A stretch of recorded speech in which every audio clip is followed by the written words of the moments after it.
Welcome to మన chef. నేను మీ మాధవిని. ఈరోజు మన రెసిపీ ఎగ్ దమ్ బిర్యానీ.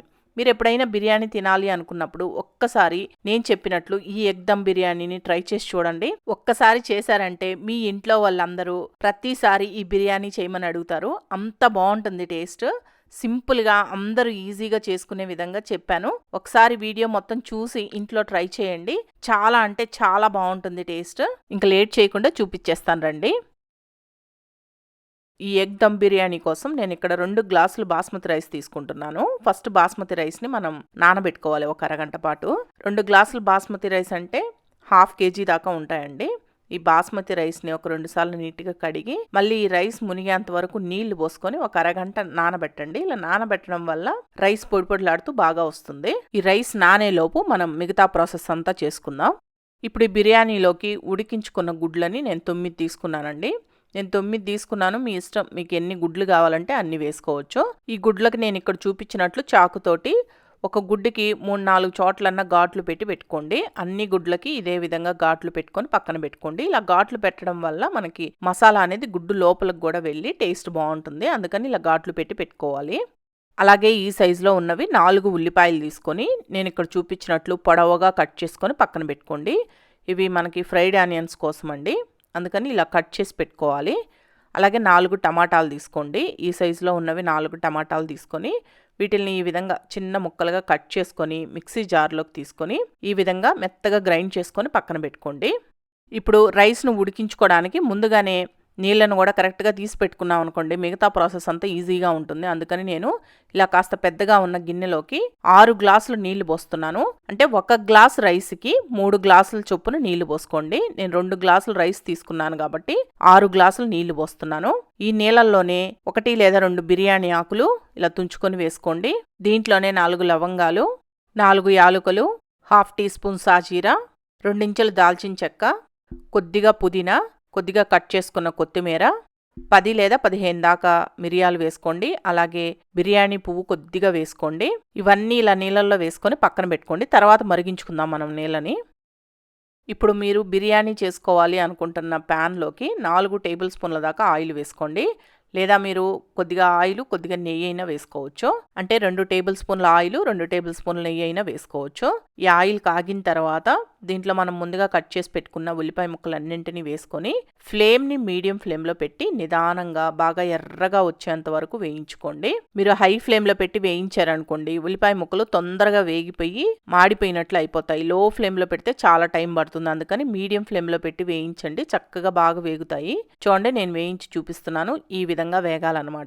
ఇలా వేగిన తర్వాత ఈ ఉల్లిపాయ ముక్కల్లో నుంచి కొన్ని తీసి పక్కన పెట్టుకోండి. అంటే ఒక సగం తీసి పక్కన పెట్టేసి సగం ఉంచండి. ఇప్పుడు ఈ మిగిలిపోయిన ఉల్లిపాయ ముక్కల్లో 3 లేదా 4 పచ్చిమిరపకాయల్ని ఇలా కట్ చేసి వేసుకోండి. దీంట్లోనే 1 టేబుల్ స్పూన్ దాకా ఫ్రెష్ అల్లం వెల్లుల్లి పేస్ట్ కూడా వేసుకొని అల్లం వెల్లుల్లి పేస్ట్ అనేది పచ్చి వాసన పోయేంత వరకు వేగనివ్వండి. ఇప్పుడు అల్లం వెల్లుల్లి పేస్ట్ కూడా వేగిన తర్వాత దీంట్లో కొద్దిగా పుదీనా, కొద్దిగా కొత్తిమీరను కూడా వేసుకొని వేయించుకోండి. పుదీనా కొత్తిమీర కూడా కాస్త బాగా వేగనివ్వండి. ఇప్పుడు ఈ పుదీనా కొత్తిమీర కూడా బాగా వేగింది కదా. ఇలా వేగిన తర్వాత మనం ముందుగా గ్రైండ్ చేసి పెట్టుకున్న ఈ టమాటా పేస్ట్ ఉంది కదా, టమాటా పేస్ట్ మొత్తాన్ని వేసుకొని ఫ్లేమ్ని మీడియం ఫ్లేమ్లో పెట్టి టమాటా పేస్ట్ను కూడా బాగా వేయించుకోవాలి. టమాటా పేస్ట్ బాగా వేగి కొద్దిగా ఆయిల్ సపరేట్ అవుతుంది, అలా వచ్చేంత వరకు వేయించుకోండి. ఇప్పుడు చూడండి, టమాటా పేస్ట్ బాగా వేగింది కదా, ఆయిల్ కూడా కొద్దిగా సపరేట్ అయ్యింది చూడండి. ఇలా వేగిన తర్వాత దీంట్లో 1 కప్పు పెరుగు వేసుకొని ఫ్లేమ్ని లో ఫ్లేమ్లో పెట్టి బాగా కలపండి. పెరుగు వేసినప్పుడు ఫ్లేమ్ని మటుకు లో ఫ్లేమ్లోనే పెట్టండి, లేకపోతే పెరుగు విరిగిపోయినట్లు అయిపోతుంది. బాగా కలిసేటట్టు కలుపుతూ ఈ పెరుగు కూడా బాగా ఉడికి ఆయిల్ సపరేట్ అవుతుంది. అలా వచ్చేంత వరకు మధ్య మధ్యలో ఇలా కలుపుతూ ఉడికించండి. ఇప్పుడు చూడండి, పెరుగు వేసిన తర్వాత కూడా ఈ విధంగా ఉడకాలి. ఆయిల్ సపరేట్ అయింది చూడండి. ఇలా ఉడికిన తర్వాత ఇప్పుడు దీంట్లో 1/2 టీ స్పూన్ పసుపు, 3 టీ స్పూన్లు కారం వేస్తున్నాను. మీరు ఇంకొద్దిగా స్పైసీగా కావాలి అనుకుంటే ఇంకొక టీ స్పూన్ కారం వేసుకోండి. దీంట్లోనే 3 టీ స్పూన్లు ధనియాల పొడి, 1 teaspoon garam masala powder, 1 teaspoon biryani masala powder, మీ రుచికి సరిపడా సాల్ట్, 1/2 టీ స్పూన్ జీలకర్ర పొడి వేసుకొని ఈ పొడులన్నీ బాగా కలిసిపోయేటట్టు కలుపుకోండి. ఈ పొడులన్నీ వేసిన తర్వాత మీరు లో ఫ్లేమ్లోనే పెట్టి బాగా కలిసేటట్టు కలుపుకోవాలి. ఇప్పుడు ఈ విధంగా ఆయిల్ సపరేట్ అయ్యేంత వరకు బాగా కలుపుకున్న తర్వాత దీంట్లో మనం ముందుగా ఉడికించుకున్న గుడ్లని వేసుకొని కలుపుకోవాలి. ఈ గుడ్లు వేసుకున్న తర్వాత 1 నిమిషం పాటు లో ఫ్లేమ్లోనే పెట్టి వేయించండి. మసాలా అనేది కొద్దిగా గుడ్డుకి బాగా పడుతుంది. అలాగే నేను ఇక్కడ గుడ్లని వేయించుకోకుండా డైరెక్ట్గా వేసుకుంటున్నాను. మీరు గుడ్లు వేయించుకోవాలి అనుకుంటే సపరేట్ ప్యాన్లో కొద్దిగా ఉప్పు, కారం, పసుపు, గరం మసాలా పొడి కొద్దిగా వేసి ఈ గుడ్లని వేసి లైట్గా ఫ్రై చేసుకొని అయినా తీసుకోవచ్చండి. అలా అయినా చేసుకోవచ్చు. నేను గుడ్లని ఫ్రై చేసుకోకుండా డైరెక్ట్గా వేసుకుంటున్నాను. ఇలా గుడ్లు వేసిన తర్వాత 1 నిమిషం ఫ్రై చేసిన తర్వాత ఈ ప్యాన్కి మూత పెట్టేసి ప్యాన్ని తీసి పక్కన పెట్టేసుకోండి. ఇప్పుడు ఇదే స్టవ్ పైన మనం ముందుగా గిన్నెలో నీళ్లు తీసి పెట్టుకున్నాం కదా, ఆ గిన్నెని డైరెక్ట్గా స్టవ్ పైన పెట్టి నీళ్ళని బాగా మరగనివ్వండి. ఈ నీళ్లు మరుగుతున్నప్పుడే దీంట్లో 3 టీ స్పూన్లు ఉప్పు వేస్తున్నాను. ఈ నీళ్ళు అనేవి కాస్త ఉప్పగా ఉండాలండి. అప్పుడే రైస్కి ఉప్పు అనేది బాగా పడుతుంది. దీంట్లోనే కొద్దిగా నిమ్మరసం కూడా వేసుకోవాలి. ఒక అరబద్ద నిమ్మబద్దను తీసుకొని ఇలా నిమ్మరసాన్ని పిండుకోండి. అలాగే 1 టేబుల్ స్పూన్ దాకా ఆయిల్ కూడా వేసి ఒకసారి కలిపి నీళ్ళని బాగా మరగనివ్వండి. ఆయిల్ నిమ్మరసం వేయడం వల్ల రైస్ అనేది ఒకదానికొకటి అంటుకోకుండా పొడి పొడిగా వస్తుంది. ఈ మసాలా దినుసులన్నీ వేసాం కదా మనం, నీళ్లు బాగా మరిగినప్పుడు ఆ నీళ్ళల్లోకి ఈ మసాలా దినుసుల ఫ్లేవర్ మొత్తం దిగుతుంది. రైస్కి ఆ మసాలా ఫ్లేవర్ బాగా పడుతుంది. అందుకని బాగా మరిగించుకోవాలి. ఈ నీళ్ళు అనేవి బాగా మరిగిన తర్వాత ఈ మసాలా దినుసులన్నింటినీ నీళ్ళల్లో నుంచి తీసేసేయండి. ఈ మసాలా దినుసుల్లో ఉన్న ఫ్లేవర్ మొత్తం నీళ్ళల్లోకి వచ్చేసి ఉంటుంది.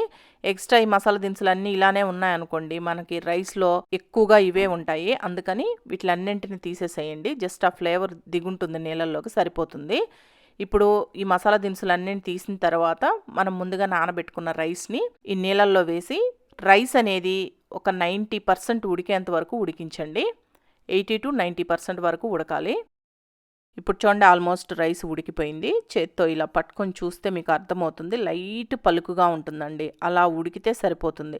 అలా ఉడికిన తర్వాత వెంటనే ఈ రైస్ని కొద్దిగా తీసుకొని ఇలా లేయర్ లాగా వేసుకోండి. మీరు 2-3 లేయర్స్గా అయినా వేసుకోవచ్చు. నేను ఒకటేసారి మొత్తం వేసుకుంటున్నాను రైస్ని. ఇలా రైస్ మొత్తం వేసుకున్న తర్వాత దీనిపైన మనం ముందుగా వేయించి పక్కన తీసి పెట్టుకున్నాం కదా ఫ్రైడ్ ఆనియన్స్, ఆ ఆనియన్స్ని ఈ విధంగా పైన చల్లుకోండి. ఆరిన తర్వాత మీకు ఈ విధంగా పొడి పొడిగా వస్తాయి ఇవి. అలాగే 2 లేదా 3 పచ్చిమిర్చిని ఇలా కట్ చేసి వేసుకోండి. అలాగే సన్నగా తరిగిన పుదీనా కొద్దిగా తీసుకొని ఇలా పైన వేసుకోండి. అలాగే సన్నగా తరిగిన కొత్తిమీరను కూడా కొద్దిగా ఈ విధంగా వేసుకోవాలి. అలాగే 1 టీ స్పూన్ దాకా బిర్యానీ మసాలాను కూడా ఈ విధంగా పైన చల్లుకోండి. అలాగే 2 టేబుల్ స్పూన్ల దాకా నెయ్యిని ఈ విధంగా పైన వేసుకోండి. నెయ్యి వేసుకోవడం వల్ల ఫ్లేవర్ చాలా బాగుంటుంది. లాస్ట్గా మనం రైస్ని ఉడికించుకున్న తర్వాత నీళ్లు మిగులుతాయి కదా, ఆ నీళ్ళని 1 టీ గ్లాస్ తీసుకొని ఈ విధంగా పైన పోసుకోండి.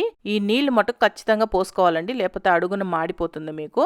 ఇలా 1 టీ గ్లాస్ నీళ్లు సరిపోతాయి. ఇలా నీళ్లు కూడా పోసిన తర్వాత మూత పెట్టేసి ఎక్కడ గ్యాప్ లేకుండా చూసుకోండి. అంటే ఆవిరి అనేది బయటికి పోకుండా చూసుకోవాలన్నమాట. ఇప్పుడు ఈ ప్యాన్ని ఏదైనా పాత పెనం ఉంటే ఆ పెనం పైన పెట్టుకొని ఫ్లేమ్ని లో టు మీడియంలో పెట్టి 10 లేదా 15 నిమిషాలు దమ్ ఇవ్వండి.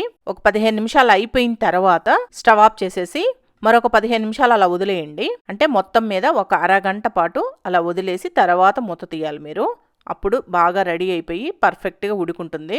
ఇప్పుడు చూడండి, మూత తీసి చూపిస్తున్నాను. నేను ఒక 15 నిమిషాలు దమ్ ఇచ్చేసాను. తర్వాత స్టవ్ ఆఫ్ చేసిన తర్వాత కూడా ఒక 15 నిమిషాలు అలా వదిలేసాను. ఎంత పర్ఫెక్ట్గా ఉడికిందో చూడండి. పొడి పొడిలాడుతూ చాలా బాగా వచ్చింది కదా, ఎక్సలెంట్గా ఉంటుంది. మీరు ఎప్పుడు చేసుకునే ఎగ్ బిర్యానీలా కాకుండా ఇలా ఒక్కసారి ట్రై చేసి చూడండి. సూపర్గా ఉంది మాధవి అని చెప్తారు. అంత బాగుంటుందండి నిజంగా. ఒక్కసారి తప్పకుండా ట్రై చేయండి. హోటల్స్ నుంచి తెచ్చుకునే బిర్యానీ కంటే కూడా మనం ఇంట్లోనే మంచి రుచిగా చేసుకోవచ్చు. ఒక్కసారి ట్రై చేసి టేస్ట్ ఎలా ఉందో నాకు చెప్పండి. మరి ఈ ఎగ్ దమ్ బిర్యానీ మీకు నచ్చింది అనుకుంటున్నాను. నచ్చితే మన షెఫ్ ఛానల్ని సబ్స్క్రైబ్ చేసుకోండి, లైక్ చేయండి, షేర్ చేయండి, కామెంట్ చేయండి.